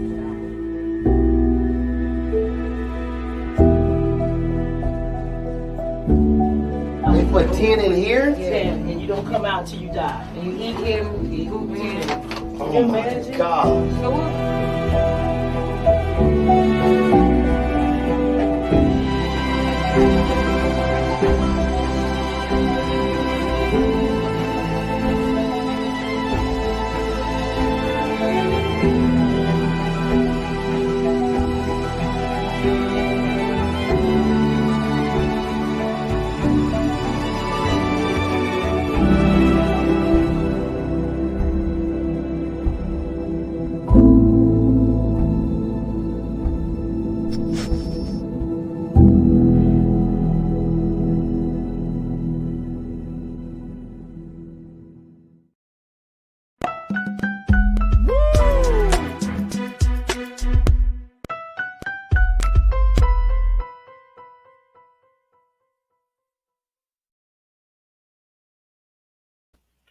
All right. Thank you so much for tuning into the second half of For the Culture with Farajii Muhammad. I am Lise Winnie. I am filling in for Farajii while he is on vacation. He will be back in a few weeks. But we want to get to talking about the culture. The culture has been in the streets talking about this particular issue, about whether or not your ex should purchase food for your children. So there was actually this story that came out about, or video rather, about a man who showed up to give his son food. Now, it appears that the two of them had been dating, and he had recently broken up with the mother. Now, the mother has 4 children in total, one of which that she has with this gentleman, and she completely got upset when he brought only food for his own child. And now it has brought up the conversation, should you have to provide food for your ex's or your spouse's children if you have a child with that particular person? I want to bring Jesse back into the fold because I know that he has a lot to say about this particular issue, because we talked about it a little bit, about what is appropriate. when you saw this video, what did you think originally? So, of course, I got tagged on it as everybody else does, and I didn't have any facts about what was happening. So I just hit play, and what it looked like was basically somebody was using a video to ambush a guy who brought food for a child. And then as you listen longer, it was like, okay, well, now we're getting some backstory. She's got 3 other kids that were not his, and he brought food. I didn't know anything about the past relationship, anything like that. So naturally, I thought, okay, well, this man's obviously trying to show love to his kid. He got food for his kid. But I'm one of the people, I guess, from the comments that I saw, who is in the rare boat of like kind of seeing all sides of this. Okay. So you do see all sides. So what I want to do is actually for those of you who have not seen this, I actually want to play it so that you guys can get a better understanding before we go, because I think we're going to go back and forth, because I don't see all sides. I'm not an all sides girl on this issue. So I want to put that up so that we can actually see all parts of this. And day my baby daddy come here with one meal for my child, but I have 3 other kids. We have 1 kid together, but he only want to come and bring one thing at McDonald's. But what about my other kids? How come you can't feed my other kids at McDonald's though? Like that's bogus as hell. Like you're not finna sit here and make my other kids feel left out, and you're only bringing one child something to eat. Look, there he go, and I bet you he only got one thing in there. I bet you he don't even. I'm finna expose out of him so people can see how he really is. It ain't more than enough food in that bag for everybody. What's up? Because I'm finna expose you. What? Because that don't look enough for all my kids. That don't look enough for all my kids. What is that? That's just one burger? One burger, one fry? What he like? What do you mean? Okay, what about my other kids? I don't get my food stamps to the 7. Lisa, is that my problem? But if you're trying to help out though, you're not helping out. I'm not trying to help. I'm trying to help my son. But how are you helping your son when you're only getting food for just him and not the other kids, his siblings? Them are his siblings though. He's not finna eat in front of all his other siblings, and they're not eating on McDonald's. No, why do I gotta put? Bring him out to the car. I'll let him No. He's not finna eat that shit at all if you can't bring enough for everybody. Lisa, so you telling me that I gotta bring? So when I bring my son food, I gotta bring your kids food too now? Yes. You sound dumb. How is that dumb? You sound dumb. You sound dumb. Where are they daddies at? Nobody told you to talk to them other. You had them other kids. They're your responsibility. They're not my responsibility. Okay, but if you're gonna bring one, you need to bring it for all. How do that shit look that I'm letting one child eat McDonald's and all the rest of the kids can't eat no fucking McDonald's? So you know I get food stamps on the 11th. 3 kids that ain't mine. 3 kids that ain't mine. Yeah, McDonald's. So you know I get food stamps on the 11th. 3 kids that ain't mine. 3 kids that ain't mine. Yeah, they're his siblings. You knew what you was getting into when you had a baby with me. No, I didn't. Yes, you did. You expect me to take care of all the kids? They're not my kids. Okay, but you still had a baby with me who have kids with other people. I still have other kids. Because I'm exposing you. Everybody think you such a motherfucking good daddy. No, you're not. No, you're not. You're full of shit in this bullshit. You only come here with one piece of food for one child. The child that's mine, silly.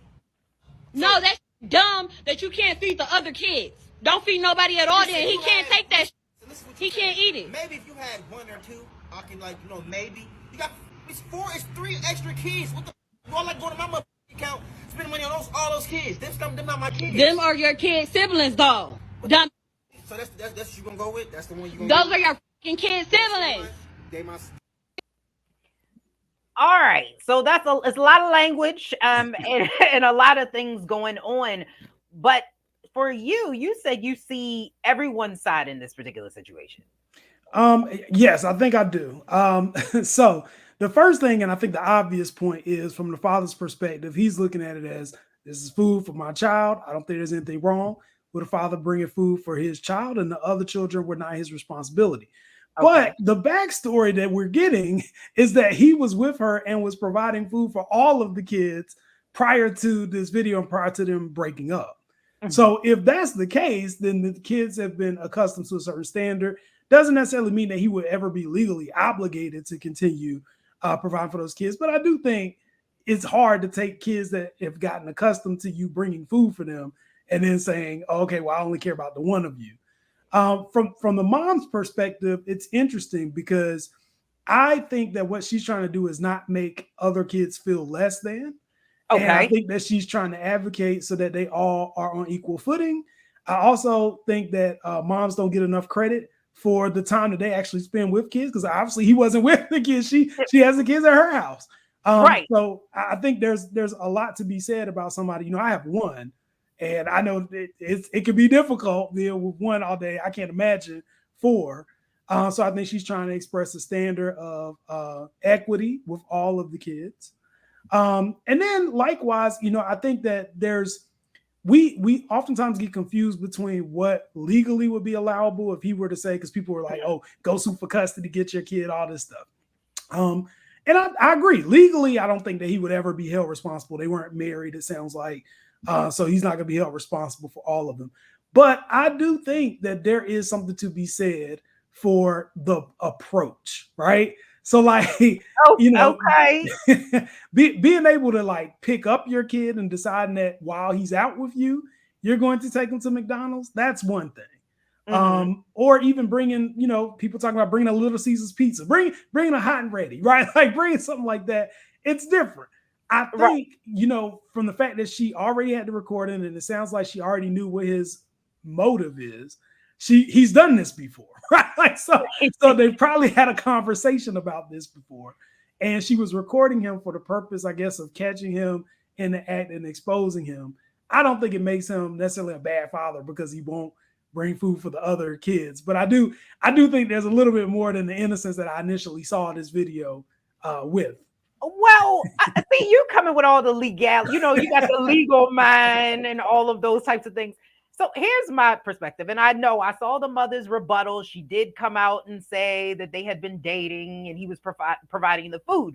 But I think that in this society and culture, we get mixed up with things that would be nice and things that people are obligated to do.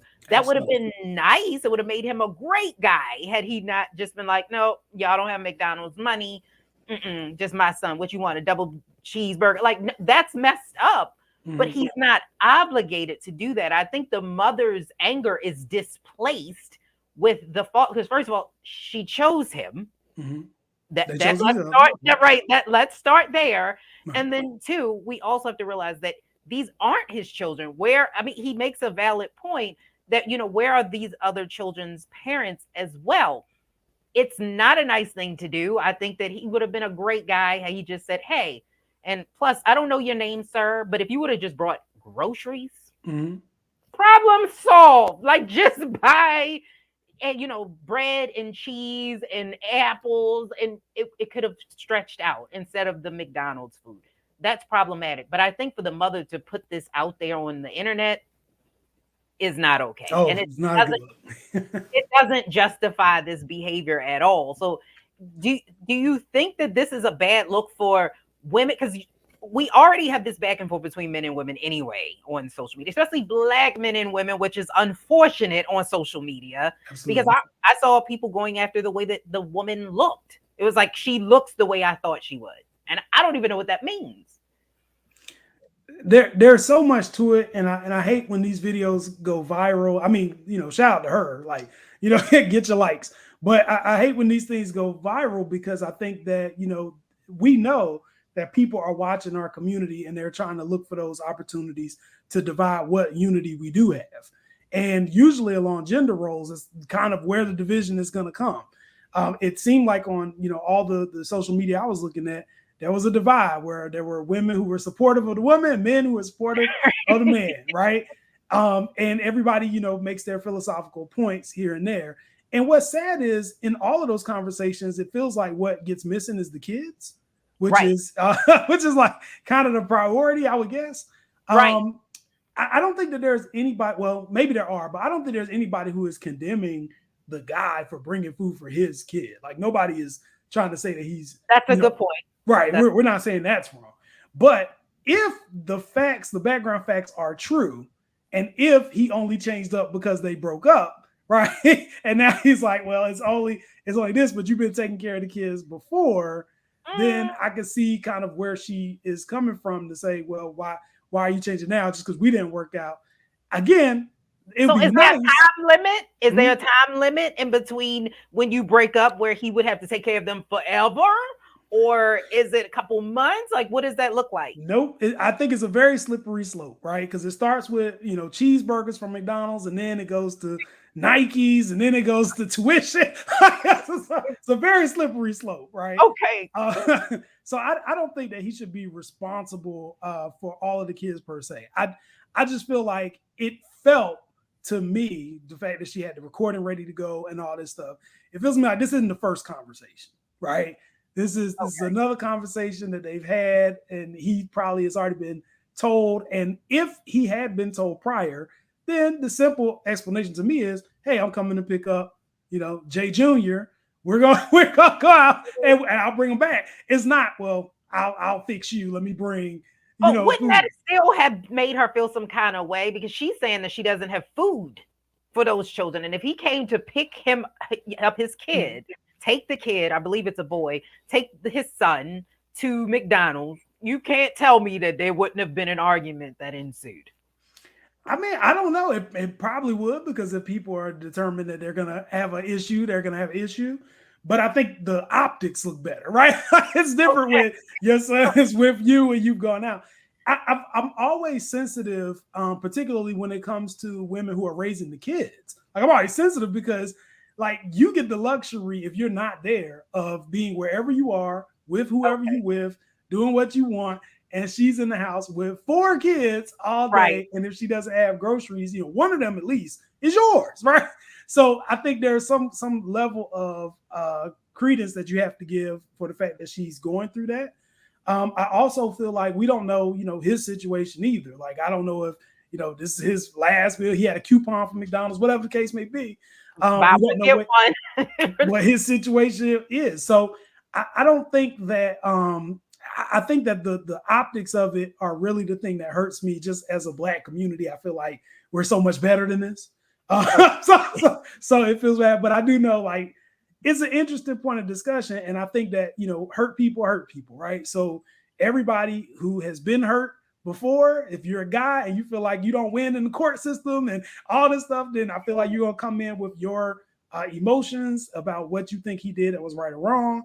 And I think if you are a woman who has been screwed over by a dude that doesn't do what he's supposed to do, or who has been petty after a breakup, then I think that, it's going to be polarizing and you're going to go to the side you're on. But I really think I see all sides of the situation. And I don't know necessarily that there is a right or wrong for either party. I think if anything, it's just a lesson to us to take care of your responsibilities and make sure that you are knowledgeable about the person that you are having a child with, and you understand what the gravity of the situation will be and act accordingly. Right. And I do want to put it out there. Just because you have children, I don't believe that means children prior to you getting into a relationship, that becomes that person's responsibility if you guys do not get married or have an agreement. But I also want to say that I think that had this not happened like this, like she threw the food, maybe she could have said, I don't want my other children to feel left out. Your food back with you. I think that would have probably helped the situation when we're talking about optics, but the culture is talking right now. They're saying, Damon Blissett is saying the expectations for a guy to pay for other kids that aren't his should not be placed on him. If he chooses to do so, it's cool. Right. I kind of agree. McCall said the mother made another video stating that the ex-boyfriend had been purchasing food for the other 3 children, but he stopped once they broke up, which, I mean, that's probably what would typically happen. Like I said, if he was a great person, he would have continued, but he's probably just like most of us. Like we don't know why they broke up either. Absolutely. So that's there as well. We also have heck no. If you are married or dating someone and one kid is his or hers and y'all together, then yes, he or she should. But exes, no way. I agree. If he was actually still living in the house, this would have been absolutely appalling. But the fact that he doesn't live there, I'm like, it's up in the air. Hotep Pan Africa said his actions were insensitive. However, he has no obligation We should, however, organize our community to nurture all of our collective children. I agree there. He's on my level. I agree. Yeah. Willie Frazier says, as a man with no kids who has fed plenty of other guys' kids, I'm with the dude. Ain't my fault you're broke and your other baby daddies are broke. I don't know. Don't say that. Mike B, thank you for checking in. He's saying these are all tribulations of multi-tenant parenting in the Black community. Folks keep advocating for this sort of family arrangement, though. Do you think that this is what we're advocating for? Like this single structure? I don't think that's what's fun. Yeah, I don't think. I mean, what I'm advocating for is I'm advocating for people to take care of their responsibilities, but I'm also advocating for children, right? So I feel like, it's knowing myself. If I had a situation where there were other kids that I knew were hungry, I'm probably going to take care of all the kids. Now, I don't think that is something that everybody should do, but I am very sensitive to kids being hungry, right? Like I'm very sensitive to that. Likewise, would I expect a phone call or some degree of appreciation from the father of those kids or from the mom? Probably, right? Okay. But I would hope that I'm doing this in good faith because they're going to do the same for my kid. Like I wouldn't want them to be like, hey, I'm taking my 2 kids to Disney World. Your kid can stay here. Like I wouldn't want that. I would definitely, talk to them to work it out. But I mean, this is one of the reasons why for me, like in dating, kids are a different issue. Like I don't necessarily want to date somebody who already has a situation going on, just because I know these issues come up and everybody might not be mature enough to be able to navigate those spaces. Yeah, I mean, yeah. And Turner family said something along those lines. She's like, she is correct with he knew what he was getting into having a baby with her. And I agree, he is not responsible for the kids that are not his, but men need to stop laying with women who have children unless they want to be step up daddies. And that's kind of what you were saying. Like you going into this situation, you do have to put the children in mind, because I think that's one thing. You're right. No one is really talking about the kids. Like imagine you're sitting there, he's and you're just sitting there hungry and he's getting all of these benefits. I think you would start resenting your brother. So it could cause problems down the road. But I think that, again, this is a parent issue and this could have been handled like 2 adults and it just isn't. Or it wasn't handled like 2 adults. And unfortunately, we're going to continue to see people have discussions about this because I think you're right. I just personally think that we need to get out of the mindset of people being nice and then expectations will always leave you disappointed when you are expecting somebody to do something. I'm like, girl, you knew him. You was dating him. You knew what he was about. So why did you expect him to be any different once you weren't together? That's all I'm saying. That's a problem. You're right. But I think there's a Black American code of conduct that's a little bit different from everybody else. Right. So there are certain things on this pendulum of respect that people have valued and that we feel like are just values for our community that may not necessarily always be shared. And we're typically shocked when people don't share those values, right? So I agree with you. I think, he's under no obligation. I also agree that, we expect that if there's going to be hungry kids, somebody's going to step up. We don't know what's going on with the other dad or dads, however many there are. We don't know what their story is. But I will say, in the grand scheme of things, if we're prioritizing our future, the future of our community as a collective, then I think there needs to be some kind of understanding about like kids need to eat, something that kids need. And granted, it's not his fault to be like, oh, I got to take care of the kids every time they get hungry or whatever. But she says her stamps haven't come in. They don't get into the 11th. At this point, we know. I think, it's cool to get food. You obviously got food for your kid. That's cool. But I think there's an understanding here of she's already doing so much on her own with 4 kids, including yours, right? There's so much that there can be a certain degree of help, right, in that situation to make sure that nobody's going hungry. But I know people are probably not going to agree with that, but that's my position. I agree. You would have been an amazing man had you just brought extra. You could have got it off the dollar menu if they still. I don't even know now with this inflation if they still got the dollar menu, but you could have. You could have at least done that to do something, or just like I said, buy groceries. That would have solved the problem. Then she could have delegated it to the children as she saw fit. It would have been perfect.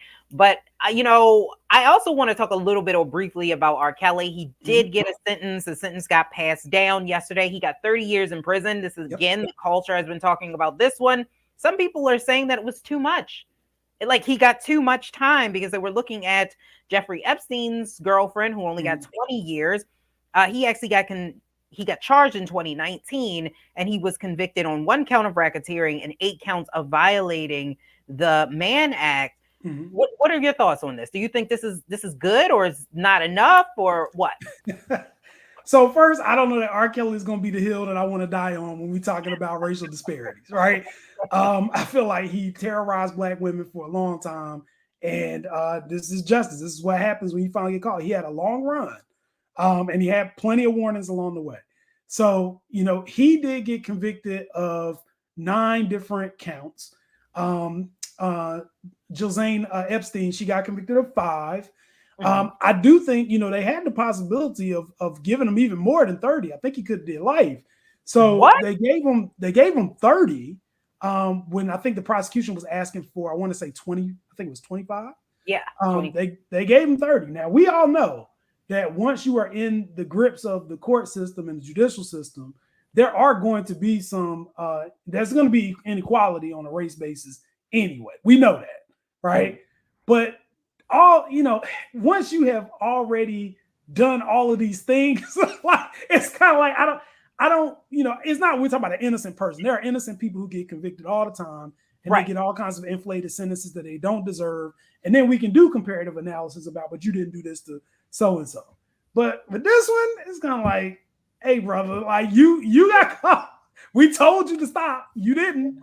We did. Sorry. And his music is you go back and listen to it. They weren't just dog whistles. Like my mind is telling me no, but my body it seems like she's ready. I'm like, what were we thinking when we were listening to this? He married Aaliyah and we just went, it's fine. It's fine. So I am upset that I do see so many people demonizing these girls. I'm not saying that some of the parents aren't just as wrong, because some of these parents brought their children there knowing what was going to happen. They used their children in order to try to get some money. I'm not saying that's not true, but what we can't do is excuse his behavior because we want to blame the victim, which I honestly think we have an issue with that in our community. I think sometimes we don't know how to really address that, because it's like, it's a Black man in the criminal justice system. We know that it typically can be harder on Black men, but at the same time, he's abusing Black women. Absolutely. So I think we're stuck in the middle. Like, what do we do in that situation?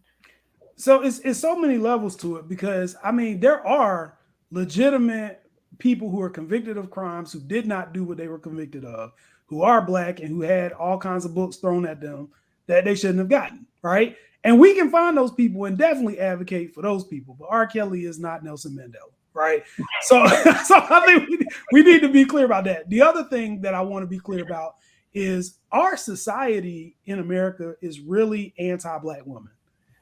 It's like if a Black woman says something happened, people try to discredit her. People try to say, oh, well, she asked for it. Like all this stuff that's not very helpful. And the only thing I could think about with R. Kelly was how many women tried to come forward and everybody kept saying whatever. We all like heard about, allegedly, this tape from years ago that was going around from barbershop to barbershop, right? So like, it's not like we didn't know. It's not like there wasn't evidence. It's not like he didn't get hemmed up by the court system before and got warning after warning and found ways to get out of it. On top of that, R. Kelly, he ain't the regular Black person. He had tons of money. He wasn't hurt. So he had legal representation, all the things that actual innocent Black people typically do not have. Fair representation, being able to have due process, all those things. He had it. He had it. On top of that, we see him going off on Gail. Like we see right? Robert. They got trying to destroy my life. So, I'll say this, nothing in my eyes will ever diminish the quality of a work product that he's able to do when he's focused on music, right? I can separate music from a person. There are a lot of horrible people that make great music, right? Okay. But at the same time, the court system isn't supposed to care about that. You aren't supposed to just be able to skate through charges just because you made Chocolate Factory. Like it doesn't work like that, right? So this is him, his chicken's coming home to roost, and he's having to deal with the consequences of what happened. The one thing I don't want our community to do is to go down this rabbit hole of, well, why him when this other guy who did this? If you molesting kids, right? This is not a comparative analysis at this point. We need you out and to save the kids and save the victims from being able to go through all this stuff. And we knew part of him having money was him having people in place that insulated him from liability, and him intimidating a lot of these women who were coming after him, telling him, saying what he did. So he's done essentially, arguably the same thing that Donald Trump is currently doing right now with the January 6th. Right.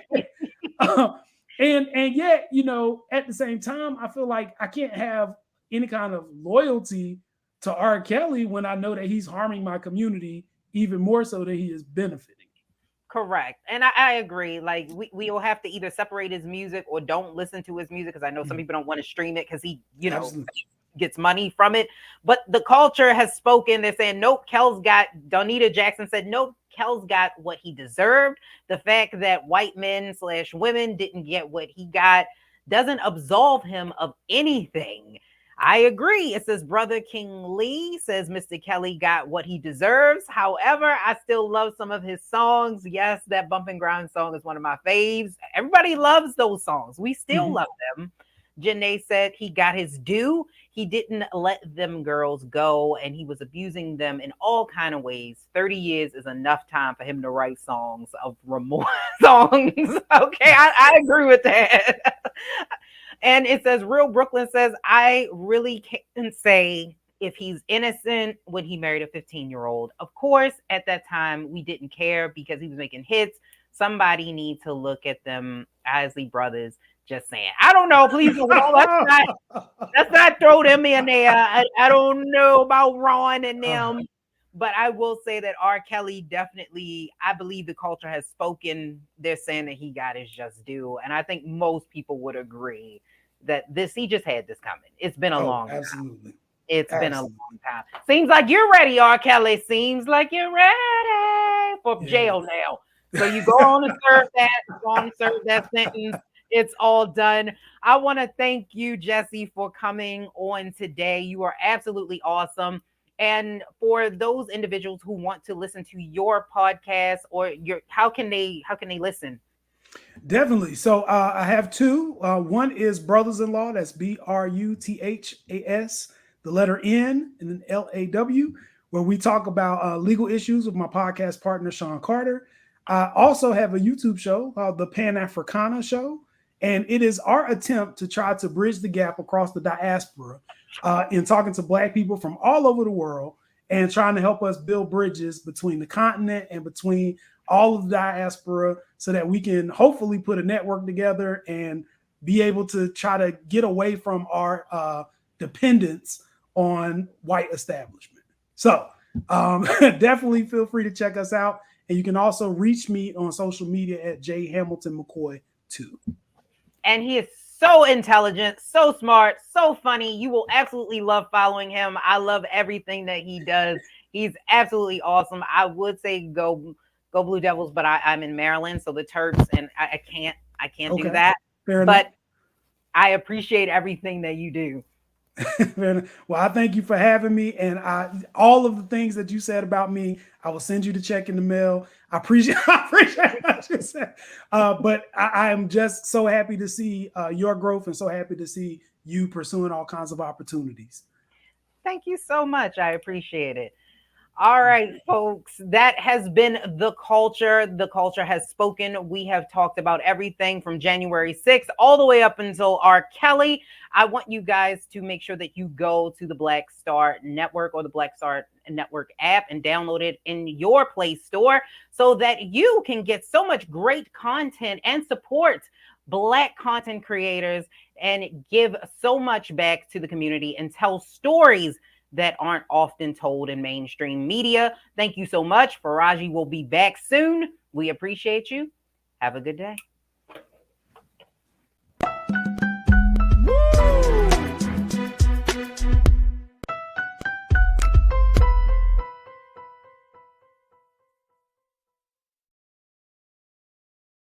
iPhone 13 on us for every customer. Current, new, everyone.